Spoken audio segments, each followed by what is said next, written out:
सोनकर जी जिस जगह पर पुलिस चौकी बन रही है उसको लेकर पहले तो विरोध रहा, फिर उसमें वक्फ वाला एंगल आ गया, ओबीसी जी ने ट्वीट कर दिया। अब जब वो आदमी पलट गया, उन्होंने फिर एक और ट्वीट किया, लेकिन उन्होंने कहा कि ये पलट कैसे गया, इसके पीछे वो उन्होंने सीधे तौर पे सरकार पर, पुलिस पर आरोप लगाए।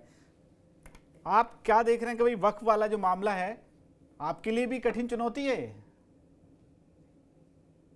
देखिए, अभी साजिद जी की चर्चा में बात भी निकल कर आई, हमारे अनिल जी ने बताई कि वक्फ के लोगों को खुद ही नहीं पता है कि उनकी संपत्ति है कि नहीं। सबसे बड़ी बात यह है, जिस तरीके से एक किसी भी पौराणिक वक्फ का काम क्या था भाई, किसी भी पौराणिक स्थान उसकी संरक्षण करना, उसकी देखरेख करना, उसके नियमों के हिसाब से करना, उसके निर्माण को आगे बढ़ाना। मगर आप हो क्या रहा है कि वक्फ के नाम पर यह संपत्ति भी हमारी है, वक्फ के नाम पर यह संपत्ति भी हमारी है। किस तरीके से इसमें हिंदू धर्म के नहीं, मुस्लिम धर्म के लोगों की भी कितनी ज्यादा संपत्तियों को रिटर्न किया गया है। तमिलनाडु के अंदर किस तरीके से पूरे के पूरे गांव को, जहां पूरी हिंदू बस्ती थी, उसको वक्फ की जमीन बताने का काम किया गया। और आज वो तथ्य सामने आ गए भाई, जब कोई अपनी जमीन बताएगा, आज वो चौकी बन रही तो चौकी बनने से भी समस्या है, दंगा कर रहे हैं लोग, दंगा ही बन रहे हैं तो वो चौकी बनने से भी समस्या है।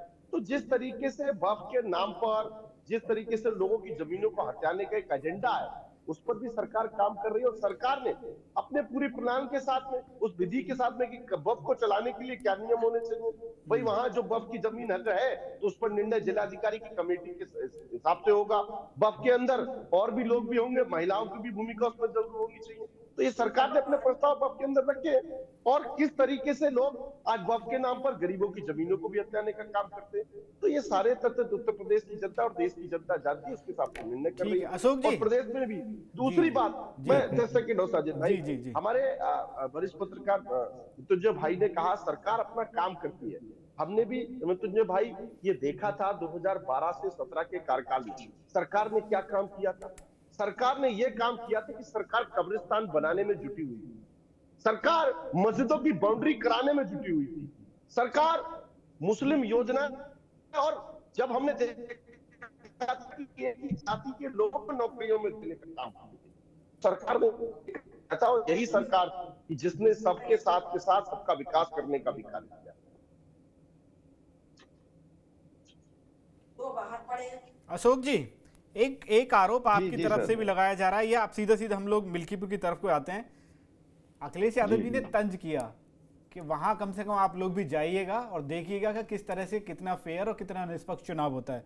आपको लग रहा है कोई डर है क्या कि कम से कम ये, क्योंकि वो बार बार कुंदरकी का जिक्र करते हैं कि साहब कुंदरकी में कैसे हुआ था, शीशामऊ में कैसे हुआ था, तो क्या आपको लग रहा है कि कुंदरकी वाला मॉडल मिल्कीपुर में भी दिखाई दे सकता है? देखिए साजिद भाई जी, आदरणीय अखिलेश यादव जी ने बहुत ही प्यार भरे शब्दों में बात कही है और इस तरह से कहा है कि भाई ये तो वर्ल्ड विश्व स्तर का चुनाव हो रहा है और इसमें तो मीडिया भाइयों को बड़ी संख्या में आना चाहिए और देखना चाहिए। अयोध्या का चुनाव है, अयोध्या का नाम विश्व स्तर पर है और वहां पर चुनाव हो रहा है मिल्कीपुर में। फेयर चुनाव हो रहा है, होगा, ऐसा कहा है आदमी ने। क्यों कहा है? क्योंकि हर बूथ पर हमारा कार्यकर्ता तो रहेगा। आम जनता इस समय चुनाव लड़ रही है मिल्कीपुर में, आम जन प्रत्येक बूथ की रखवाली करने वाला है मिल्कीपुर में इस समय। और जो है मीडिया बंधु जितनी संख्या में रहेंगे तो और फेयर चुनाव होगा। अच्छी बात है, आना चाहिए, देखना चाहिए। जहां तक सवाल चुनाव का है या उत्तर प्रदेश का है, अब मैं आ रहा हूं संभल पे भी आ रहा हूं, मिल्कीपुर पे भी आ रहा हूं। जी। जो इस समय का माहौल बना रही है भाजपा, जिस तरह से छटपट कर रही है भाजपा, जिस तरह से 24 का चुनाव पूरी तरह हारने के बाद जिस तरह से उपचुनाव में बल प्रयोग किया, इतना ही कहूंगा, सब जानते हैं, सब पूरी दुनिया जानती है, पूरा विश्व जानता है, पूरा उत्तर प्रदेश जानता है क्या किया क्या नहीं किया। अब आ जाइए आगे हालत यह है कि क्या छवि है योगी जी की। अरे योगी बाबा की छवि मनुवादी छवि है, पिछड़ा विरोधी छवि है, दलित विरोधी छवि है, पीडीए विरोधी छवि है। और इस छवि से छुट्टी नहीं पाएंगे योगी बाबा। जितनी बार मिल्कीपुर जाएंगे उतना अधिक वोट हमारा बढ़ेगा। उनसे नफरत करती है जनता, उनका चेहरा देखना नहीं चाहता है दलित। आज दलित, पिछड़ा, आज अल्पसंख्यक हो या अगड़े भी हो, जो समाजवादी है अगड़े हैं, वो भी हमारे साथ है। तो गरीब ब्राह्मण को सताया है, इन्होंने गरीबों को ब्राह्मणों को सताया है, उपेक्षा की है। महंगाई इतनी बड़ी बढ़ रही है कि सवर्ण भी आज खाने पीने का सामान जुटा नहीं पा रहा है। आज किसानों में तमाम सवर्ण है जो कि बिल्कुल भाव बेवन है, उनको कोई सुनने वाला नहीं है, उनकी उपज का मूल्य नहीं मिल रहा है, दर दर के लिए भटक रहे हैं। आज महिलाओं में तमाम सवर्ण महिलाएं हैं जिनके साथ बलात्कार हो रहा है। कानून व्यवस्था ध्वस्त हो चुकी है, उत्तर प्रदेश कानून व्यवस्था पर विश्वास नहीं रह गया है, ध्वस्त हो चुकी है। जगह जगह पर हत्याएं हो रही हैं, बलात्कार हो रहे हैं, संबल हो रहा है, बहराइश हो रहा है। आज क्या क्या नहीं हो रहा है। योगी बाबा की छवि इतनी धूमिल हो चुकी है, इतनी पिछड़ा विरोधी हो चुकी है, दलित विरोधी हो चुकी है कि जनता उनका नाम कैसे सुनना चाहती है।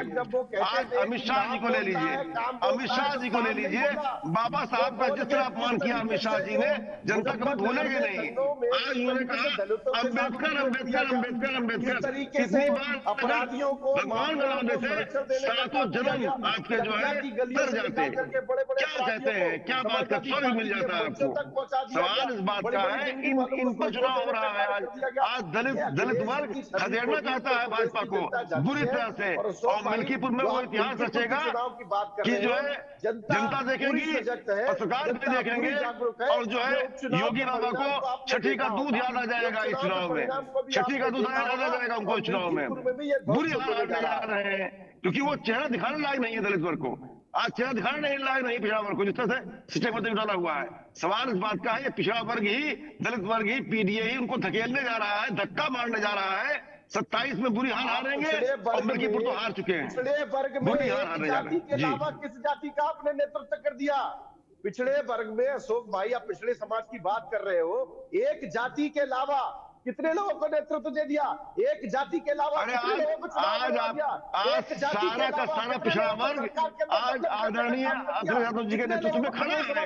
आपने देखा 24 के चुनाव में देखा आपने, सारा का सारा पिछड़ा वर्ग, दलित वर्ग, समाजवादी समाज, और जो है महिलाएं, किसान, नौजवान, ये सब लामबंद है और लामबंद रहेंगे। 27 में आपको खदेड़ेंगे, आपको बुरी हार हारना है।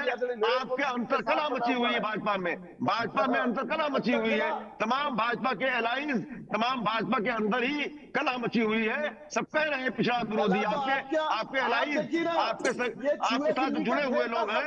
आज का बयान देख लीजिए, वो भी कह रहे हैं आप पिछड़ा विरोधी हैं। आपके साथ जो अलायंस है आपके, वो भी कह रहे हैं इस बात को, हम नहीं कह रहे हैं। आपके साथ में जो ज्यादा अच्छे, हम उस के ज्यादा पक्के, ये धर्म के नाम पर लोग क्या बात करते हैं दीपक भाई। ठीक है सर, ठीक है। इस तरीके से भाजपा के अंतरकला मची हुई है, लोग भाजपा छोड़ना चाहते हैं। अब भाजपा भगदड़ मचने वाली है। जी दीपक जी बिल्ली का खेल चल रहा है। दीपक जी पूछने चाह रहा था, 6 मंत्रियों की एक टीम बना दी है, योगी जी खुद कमान संभाले हुए हैं, दोनों डिप्टी सीएम एकदम मैदान में, माइक्रो मैनेजमेंट एकदम मिल्कीपुर पर पूरी तरह से चल रहा है, मोर्चे पर सब जमे हुए हैं। हिसाब बराबर हो जाएगा क्या इस बार लोकसभा चुनाव वाला, उपचुनाव में? देखिए, पहली बात तो यह है साजिद जी, भारतीय जनता पार्टी किसी भी चुनाव में उस चुनाव को लोकतंत्र का महोत्सव मानती है, और अपने एक एक कार्यकर्ता के साथ वहां लग करके जनता के बीच में अपनी बात को पहुंचाने का काम करती है। सरकार की योजना, जो सरकार की योजना जनता तक पहुंची, उसके बीच में जाकर अपनी बात करती है, निर्णय जनता पर छोड़ती है, और जनता का निर्णय भारतीय जनता पार्टी के साथ है। ये उपचुनाव के परिणाम उसके साथ दिखाई देने के लिए तत्पर है, और मिल्कीपुर की भी जनता भारतीय जनता पार्टी के साथ, उन योजनाओं के साथ है, उन मूलभूत सुविधाओं के साथ है, जिन मूलभूत सुविधाओं से हमेशा से जनता को दूर रखने का कार्य किया है। जी शिवाजी सरकार जी, पीडीए वर्सेस सवर्ण वाला मामला चलता रहा है। अब यहाँ मिल्कीपुर की बात करें तो वहां भी ये मामला है, क्योंकि अखिलेश यादव का तो सीधा सीधा दांव वही है। मिल्कीपुर में आप किसका पलड़ा भारी देख रहे हैं, मुद्दों के हिसाब से, समीकरण के हिसाब से, या तैयारियों के हिसाब से? देखिए, अभी तो कोई भी भारी नहीं है जी। अभी लोकसभा चुनाव गए हुए बहुत ज्यादा दिन हुए नहीं है। हाँ। और इस वक्त दोनों ही कोशिश कर रहे हैं एक दूसरे पर भारी पड़े। कौन भारी पड़ेगा ये तो अगले चुनाव पे पता चलेगा, जिसमें अभी वक्त है। पर कोशिश सबकी यही है कि कम से कम दूसरे को दिखे कि वो भारी हैं। अब वक्फ बोर्ड की बात जो उठाई गई, वक्फ बोर्ड की बात के लिए भी कहा जा रहा है कि किसने उठवाई है, अचानक क्यों उठाई गई, और कुंभ मेले के दौरान अचानक अभी शुरू भी नहीं हुई, क्यों उठाई गई। तो कई चीजें, कई तरह से चीजें हो रही हैं एक दूसरे को पर भारी पड़ने की कोशिश में। और मुझे ये नहीं समझ में आ रहा है कि जिस जनता के बारे में इतनी सारी बातें हो रही है, उस जनता से कोई बात कर नहीं रहा। तो जनता की जो बात है, जनता की जो इच्छा है, जनता जो चाहती है, उसके बारे में तो कुछ बात ये लोग कर लिया करें। संभल का मुद्दा जो है सबको पता है, संभल में क्या है क्या नहीं है सबको पता हो चुका है, और उसका समाधान क्या है ये भी सबको पता है, पर कोई समाधान उसका करेगा नहीं। और उसी तरह से जो वक्फ बोर्ड का हिस्सा है, अचानक कुंभ मेले में, मैं आज से नहीं 1954 से कुंभ मेले में जा रहा हूँ और कुंभ मेले में वहीं रहता हूँ जी, तो वहां कभी तक तो आज तक तो वक्फ की बात आई नहीं, अचानक ये बात क्यों उठाई गई। फिर वही वोट की बात है। हाँ, कुंभ मेले में एक आध करोड़ लोग तो, दो चार करोड़ लोग आ ही जाते हैं पूरा मिला के। तो यही बात उनमें कांग्रेस जो वाले है, कह रहे थे सर कल, अजय राय जी की उनकी प्रमोद तिवारी और उन सबकी जो भी बयान थे वो तो कह रहे थे तो बीजेपी वाले खुद उठवा रहे हैं, वरना आज तक कुंभ में तो कहीं आया ही नहीं वक्फ का मामला। अब वो भी ये आरोप भी इन्हीं के सर आ गया। ये कौन उठा रहा है नहीं उठा रहा है ये तो सभी पार्टियों को पता होगा, पर जो उठाया जा रहा है वो मुद्दा जो है अपने जगह मुद्दा है ही नहीं।